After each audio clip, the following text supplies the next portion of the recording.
एक बार एक व्यक्ति बौद्ध भिक्षु से कहता है, मुनिवर, मैं ज़्यादा सोचने की आदत से परेशान हूँ, कृपया कोई समाधान बताएं। बौद्ध भिक्षु ने कहा, नहीं, तुम ज़्यादा सोचने की आदत से परेशान नहीं हो, बल्कि तुम इस बात से परेशान हो कि तुम्हारे मन में न चाहते हुए भी वो सारे विचार चलते रहते हैं जिनके बारे में तुम सोचना नहीं चाहते। अगर किसी व्यक्ति के मन में लगातार अच्छे विचार आ रहे हैं तो वो कभी नहीं कहेगा कि मैं ज़्यादा सोचने की आदत से परेशान हूँ, बल्कि वो कहेगा कि मैं चिंतन कर रहा हूँ। चिंता और चिंतन में यही फर्क होता है। चिंतन के समय व्यक्ति के मन में वो एक विचार बार बार चलते रहते हैं जिसके बारे में वो सोचना नहीं चाहता, लेकिन चिंतन के समय व्यक्ति के मन में अच्छे और सकारात्मक विचारों की एक लयबद्ध प्रक्रिया बन जाती है जो उसे अंदर से आनंद से भर देती है। तो चिंता और चिंतन दोनों अवस्थाओं में व्यक्ति के मन में विचार ही चलते हैं, लेकिन एक अवस्था व्यक्ति को आत्मग्लानि, डर और पीड़ा से भर देती है, वही दूसरी अवस्था उसके अंदर बीज बोती है, उसे प्रेरित करती है कुछ महत्वपूर्ण और सकारात्मक बदलाव लाने के लिए। तो तुम्हारी समस्या मन में बहुत सारे विचारों का चलना नहीं, बल्कि कुछ गलत और अनचाही विचारों का बार बार चलना है। व्यक्ति ने कहा, मुनिवर, लेकिन ये कैसे पहचाना जाए कि कौन से विचार अच्छे हैं और कौन से बुरे? भिक्षु ने कहा, बुरे विचार वो हैं जो हमें सुख और आनंद का प्रलोभन तो देते हैं, लेकिन उसका परिणाम हमेशा दुखदायी होता है। और अच्छे विचार वो हैं जो हमारे अंदर बदलाव लाए, हमें प्रेरित करे अपनी परिस्थितियां बदलने के लिए। हालांकि शुरुआत में अच्छे विचार पर अमल करना मुश्किल होता है, लेकिन उनका परिणाम हमेशा सुखद होता है। उदाहरण के लिए, मन में एक विचार आ सकता है, चोरी कर लेता हूँ, जल्दी अमीर बन जाऊंगा। शुरुआत में तो ये विचार सुखद लगेंगे, लेकिन इस विचार के कार्य के परिणाम कितना बुरा हो सकता है ये हम सोच भी नहीं सकते।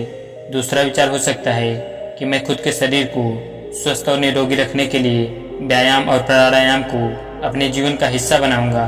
अब इस विचार को वास्तविक बनाने के लिए तुम्हें कर्म तो करना ही पड़ेगा, क्योंकि बिना कर्म किए अच्छा से अच्छा विचार भी किसी काम का नहीं। अब समझने वाली बात यह है कि लगातार अपना कर्म करने से हमें सुख और आनंद मिले या ना मिले, लेकिन कर्म करने से होने वाले आत्मग्लानि, पीड़ा, पश्चाताप और दुख से हम जरूर बच जाते हैं। बौद्ध भिक्षु ने आगे कहा, आज मैं तुम्हें गौतम बुद्ध की शिक्षाओं और उनके जीवन से 5 ऐसी बातें बताने जा रहा हूँ जिनका पालन करके तुम अपने विचारों को शुद्ध रख सकते हो, अपने मन को शांत और निर्मल रख सकते हो।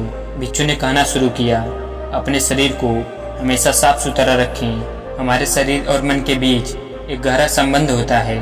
हम अपने शरीर को जैसा रखेंगे हमारे विचार भी वैसे ही होते चले जाएंगे। शरीर को साफ सुथरा रखना भी एक विशिष्ट आदत है जो हमें सैकड़ों की भीड़ में भी दूसरों से अलग बनाती है। सिर के बाल से लेकर पैर के नाखून तक हमारा शरीर एकदम साफ रहना चाहिए, उसमें से सुगंध आनी चाहिए, और अगर सुगंध नहीं आ रही तो कम से कम बदबू तो नहीं आनी चाहिए, क्योंकि कचरे के ढेर में कचरा ही फेंका जाता है, फूल नहीं। इसीलिए अगर हम अपने बाहरी शरीर को पूरी तरह से अस्त व्यस्त रखेंगे तो हमारे अंदर विचार भी गंदे ही आएंगे, और अगर बाहरी शरीर को आकर्षक और साफ सुथरा रखेंगे तो विचार भी अच्छे ही आएंगे। एक सुगंध अंदर की भी होती है जो कि सकारात्मक विचार और शांत चित्त के होने से आती है। यह सुगंध हर उस व्यक्ति के अंदर से आती है जो अंदर से शांत हो चुका है। गौतम बुद्ध के शरीर से भी एक मनमोहक सुगंध आती थी जो हर उस व्यक्ति को मोहित कर लेती थी जो उनके संपर्क में आता था। बुद्ध के चेहरे की आभा भरी शांति और उनके शरीर की मनमोहक सुगंध से कोई भी व्यक्ति प्रभावित हुए बिना रह नहीं पाता था। दूसरी बात, अपने शरीर की गंदगी को बाहर से निकालो, यानी अपने शरीर को अंदर से साफ करो, और यह तब संभव है शारीरिक तप के माध्यम से। शारीरिक तप से मतलब है कि हर रोज व्यायाम करना और समय समय पर उपवास रखना। ये दोनों ही काम हमारे शरीर में जमा गंदगी और चर्बी को बाहर निकाल शरीर को भीतर से साफ कर देते हैं। और जब शरीर अंदर से साफ और स्वस्थ होगा तो मन में शरीर को लेकर उठने वाले नकारात्मक विचार खत्म हो जाएंगे और उनके जगह अच्छे व स्वस्थ विचार जन्म लेंगे। अब देखते हैं कि गौतम बुद्ध शरीर को स्वस्थ रखने के लिए शारीरिक व्यायाम कैसे करते थे। बुद्ध को बड़े बड़े नगर सेठ और राजा महाराजा अपने यहाँ भोजन पर आमंत्रित करते थे, और वो बुद्ध को महल तक लाने के लिए अच्छे से अच्छे रथ और घोड़ा गाड़ी भेजते थे। लेकिन बुद्ध कभी भी रथ या घोड़ा गाड़ी पर नहीं चढ़े, वो हमेशा पैदल ही जाते थे, फिर चाहे यात्रा कितनी भी लंबी क्यों ना हो। बुद्ध कहा करते थे कि यह शरीर बना ही परिश्रम करने के लिए है। लोग परिश्रम ना करके अपने शरीर को कमजोर, असाध्य व रोगी बना रहे हैं। पैदल चलने से शरीर को कष्ट होता है और शरीर को जितना कष्ट होता है शरीर उतनी ही अच्छी अवस्था में रहती है। दोस्तों, एक्सपर्ट का मानना है कि फिट रहने के लिए हर रोज जिम में 1-2 घंटे मेहनत करके पसीना बहाना जरूरी नहीं है, बल्कि इसकी जगह अगर आप हर रोज 10,000 कदम चलते हैं तो वह आपके लिए एक कंप्लीट एक्सरसाइज का काम करता है। रोजाना 10,000 कदम चलने से न केवल आपका वजन कम हो सकता है, बल्कि आप कई बीमारियों से छुटकारा पा सकते हैं। एक नॉर्मल इंसान का अधिकतर समय ऑफिस के अपनी केबिन के चेयर पर गुजरता है। उसे एक दिन में 10,000 कदम चलना शायद नामुमकिन सी बात लगे, लेकिन अगर हमें इसे अचीव करने के लिए सही तरीके, सही रास्ते पता हो तो 10,000 कदम चलना उतना मुश्किल ही नहीं। बौद्ध भिक्षु ने आगे कहा, तीसरी बात, उचित और सम्यक आहार जैसा इंसान का आहार होता है वैसे ही उनके विचार हो जाते हैं। इसीलिए व्यक्ति को कभी भी तामसिक और मृत भोजन नहीं करना चाहिए। उसे अपने भोजन में ज़्यादा से ज़्यादा जीवित वस्तु शामिल करनी चाहिए, यानी ऐसा भोजन जो सीधे प्रकृति से प्राप्त होता है और जिसमें जीवन होता है, क्योंकि ऐसा भोजन आसानी से पच भी जाता है और शरीर में किसी प्रकार की गंदगी भी जमा नहीं करता। दूसरी बात, भोजन को हमेशा उचित मात्रा में ही लेना चाहिए, चाहे भोजन कितना ही सात्विक और हल्का क्यों ना हो, लेकिन कभी भी अधिक मात्रा में भोजन नहीं करना चाहिए, क्योंकि अच्छी चीज की अति भी बुरा ही परिणाम देती है। भोजन उतना ही करो कि जब तुम भोजन करके उठो तुम्हारे अंदर भोजन करने की थोड़ी सी भूख शेष रहनी चाहिए। अगर तुम ऐसा नियम बना लेते हो कि मैं जब भी भोजन करूंगा तो अपनी भूख से थोड़ा कम खाऊंगा, तो तुम्हारे शरीर में अधिक भोजन खाने से होने वाली सारी बीमारियां जड़ से खत्म हो जाएंगी। रात में हल्का और कम भोजन करो ताकि तुम्हारी जीवन ऊर्जा उस भोजन को जल्दी से पचाकर तुम्हारे आंतरिक शरीर की सफाई और मरम्मत का काम कर सके। जब गौतम बुद्ध किसी के यहाँ भोजन के लिए जाते थे तो लोग उनके लिए तरह तरह के स्वादिष्ट भोजन बनवाते थे, लेकिन बुद्ध सिर्फ उतना ही खाते जितने में उनकी भूख शांत हो सके। बुद्ध अपने शिष्य को भी यही सिखाते थे कि भोजन पेट भरने के लिए करना चाहिए, न कि मन भरने के लिए। यहाँ समझने वाली एक बात और भी है कि अगर तुम स्वादिष्ट भोजन करने के शौकीन हो तो तुम्हें उसे एकदम से छोड़ना नहीं है, बस उसकी मात्रा कुछ सम्यक कर देना है। सम्यक का अर्थ है ना बहुत ज़्यादा और ना ही बहुत कम। चौथी बात, अपनी संगति का खास ध्यान रखो। संगति का अर्थ केवल उन लोगों या दोस्तों भर से नहीं है जिनके पास हम अपना ज़्यादातर समय बिताते हैं, बल्कि यहाँ संगति का मतलब हर उस चीज़ से है जो हम अपने इंद्रियों के द्वारा ग्रहण करते हैं, जैसे कि हम किन लोगों के साथ रहते हैं, क्या देखते हैं, क्या सुनते हैं, कैसी बातें करते हैं इत्यादि। जब बुद्ध ने यह निश्चय कर लिया कि उन्हें भीतर की यात्रा पर निकलना है तो उन्होंने हर उस चीज़ को तुरंत छोड़ दिया जो उस समय उन्हें लगा कि उनकी यात्रा पर बाधा बन रही है। इससे यह सीखने को मिलता है हमें अपने लक्ष्य को प्राप्त करने के लिए अपनी आरामदायक अवस्था से बाहर निकलना ही पड़ता है और उन चीज़ों और उन लोगों को भी छोड़ना ही पड़ता है जिन्हें छोड़ना बहुत मुश्किल होता है। सिद्धार्थ बुद्ध नहीं बने थे और अपने प्रश्नों की खोज में थे तो बहुत से राजाओं और नगर सेठों ने उन्हें निमंत्रण दिया कि उनके महल में आकर अपनी ध्यान साधना करें। उन्हें वहाँ कोई परेशान नहीं करेगा।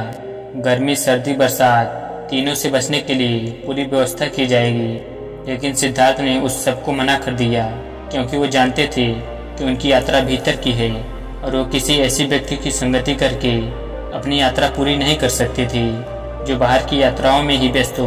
वो सारे सम्राट, राजा और नगर सेठ बाहर की दुनिया में ही लिपटे थे, फिर उनकी संगत करने का क्या अर्थ। इस घटना से सीखने वाली बात यह है कि हमें ऐसे इंसान की संगति नहीं करनी चाहिए जो हमारे लक्ष्य को प्राप्त करने में बाधा बने, फिर चाहे वो व्यक्ति कितना शक्तिशाली, धनवान और बुद्धिमान ही क्यों ना हो।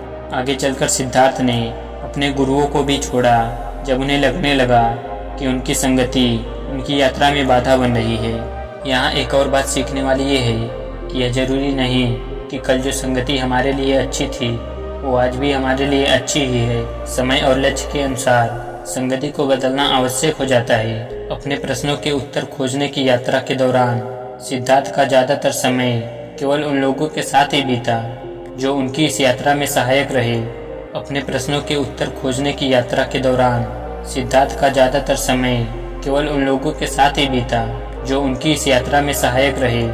भिक्षु ने आगे कहा, 5वां बात, जो भी सीखा है उसे अपने अभ्यास में लाओ।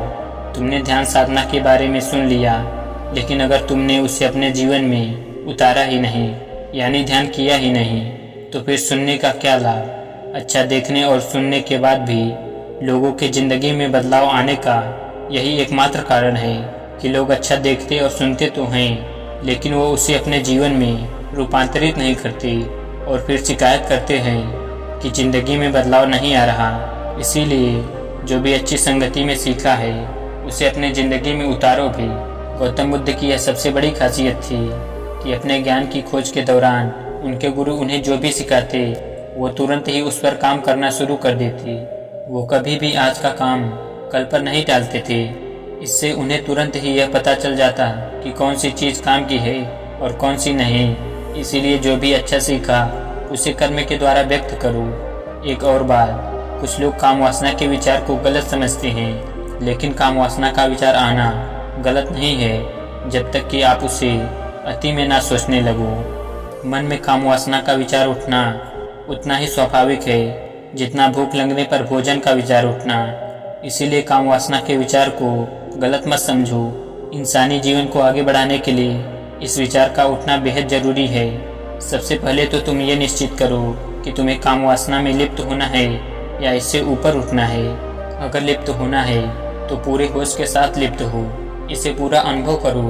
फिर इसके बारे में मन में किसी प्रकार का आत्मग्लानि या पश्चाताप का भाव मत रखना, क्योंकि ये कोई पाप नहीं है। और अगर तुम्हारा लक्ष्य इससे ऊपर उठना है तो फिर सीखो कि कैसे काम वासना से ऊपर उठा जा सकता है। अगर तुम इन 5 बातों को अपने जीवन में उतार लेते हो तो तुम्हारे दिमाग में अच्छे विचारों का एक चक्र बन जाएगा। फिर चाहकर भी तुम्हारे दिमाग में बुरे विचार नहीं आएंगे जब तक कि तुम इन 5 आदतों को दोबारा से छोड़ ना दो। बौद्ध भिक्षु के मुंह से ये सारी बातें सुनकर उस व्यक्ति को अपने प्रश्नों का उत्तर मिल चुका था। उसने बौद्ध भिक्षु का धन्यवाद किया और वहां से चला गया। दोस्तों, मुझे पूरा भरोसा है कि आपको इस वीडियो से बहुत कुछ सीखने को मिला होगा। तो दोस्तों, कैसी लगी आपको ये कहानी कमेंट सेक्शन में ज़रूर बताएं और अच्छी लगे तो इस चैनल को सब्सक्राइब करना ना भूलें।